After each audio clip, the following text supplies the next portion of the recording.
Radhe Radhe, I'm a banking aspirant and this is day 33 of my SBI PO preparation challenge and आज एक small comeback है। कल body ने literally strike कर दिया था, मसल पेन, हेडेक और मेडिसिन्स की वजह से तो इतनी नींद आ रही थी कि लग रहा था मैं ना प्रिपरेशन नहीं हाइबरनेशन चैलेंज कर रही हूँ। इसलिए कल रेस्ट डे बन गया और ऑनेस्टली मुझे बहुत बुरा भी लगा because my streak broke for 1 day. But फिर रियलाइज़ हुआ कि कुछ चीज़ें हमारे कंट्रोल में नहीं होती, so I am starting again and it's my to do list.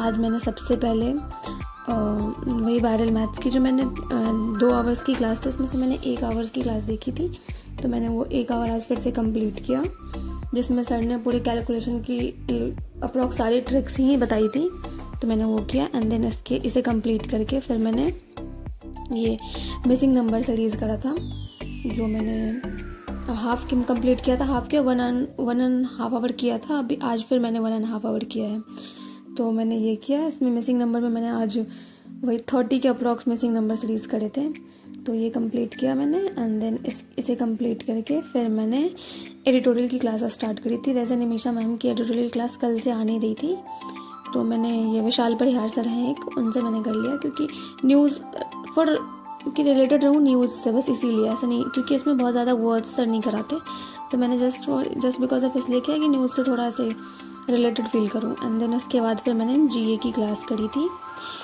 और जीए की क्लास में आज आरबीआई के बस एक ही न्यूज़ थी आरबीआई से रिलेटेड, बाकी सारी न्यूज़ जैसे नॉर्मल थी। बॉम्बे स्टॉक एक्सचेंज के रिलेटेड वाली न्यूज़ थी जो बस एक थी मुझे ज़्यादा इंपॉर्टेंट लगी, बाकी सब तो ऐसे वर्ल्ड लाइनेस के लिए इंपॉर्टेंट वाली न्यूज़ थी। एंड देन उसके बाद फिर मैंने वैदिक मैथ्स की पीडीएफ सॉल्व करी। अब मैं वैदिक मैथ्स के क्वेश्चंस को पहले मैंने एक बार पेन और पेपर से सॉल्व किया, अब मैं without pen and paper solve करती हूँ, तो मैंने ऐसे किया ओरली सॉल्व। एंड देन इसके बाद फिर मैंने कैसलेट एंड डीआई की क्लास स्टार्ट करी। आज मैंने कैसलेट एंड डीआई में 3 कैसलेट ही करी थी, डीआई तो नहीं थी, तीनों के तीनों कैसलेट ही थे। तो मैंने ये किया। इसमें जो सेकेंड और थर्ड थी ना वो अच्छी थी, मतलब सर ने ना ऐसे कराया था कि 20 मिनट में आप कितने क्वेश्चंस कर पाते हो। पीओ लेवल के क्वेश्चंस थे, उन्होंने कहा तो था पीओ लेवल के क्वेश्चन है, तो बन गए थे क्वेश्चंस, तो सही लगे मुझे, बन गए मेरे से। एंड फिर उसके बाद मैंने कैलकुलेशन के वही स्पीड मैथ्स का रिवीजन किया थोड़ा, स्क्वायर्ड क्यूब, परसेंटेज वैल्यूज़, यही सब चीज़ें। एंड उसके बाद इसे कंप्लीट करके फिर मैंने परफेक्शन की क्लास स्टार्ट करी थी, जो कि मैंने पहले की, आज की परफेक्शन थी नहीं, तो पहले की एक रीडिंग कॉम्प्रिहेंशन की वीडियो मैंने ले ली थी, उससे मैंने कंप्लीट किया।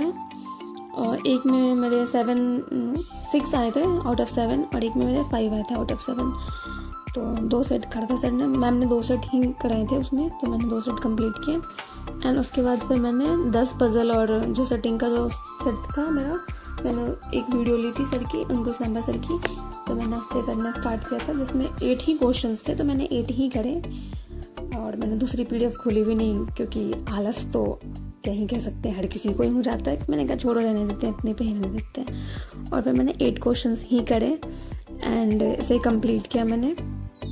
उसके बाद फिर मैंने अल्फ़ाबेटिक न्यूमेरिक सीरीज़ का वो किया था, जिसमें मैंने ऑफलाइन में ही, मेरे पास जो बुक है ना, मैंने उससे ही सॉल्व किया था। ज़्यादा क्वेश्चंस तो मैंने कर नहीं पाई, मैंने 11 क्वेश्चंस ही करे थे और इसे कंप्लीट करके फिर मैंने इंग्लिश की चेकलिस्ट सॉल्व करी। इंग्लिश की चेकलिस्ट में मेरे एरर डिटेक्शन में 2 गलत हुए थे, क्लोज टेस्ट में मेरे गलत नहीं हुए थे, एंड मेरे वो पैराजम्बल्स भी सही हो गए थे, बाय गॉड ग्रेस सही हो गए थे।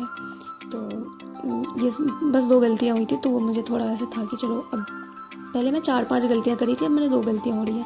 एंड देन उसके बाद मैंने बीबीएम प्रो की 3rd या 4th क्लास करी थी and that's it. Day 33 completed, not about perfection but getting back on track, because I think real consistency का मतलब है गिर के भी वापस आना। So consistency over perfection, and it's my tagline भी, कंसिस्टेंसी ओवर परफेक्शन। कल फिर मिलते हैं and thank you for being a part of this journey. Bye bye, Radhe Radhe.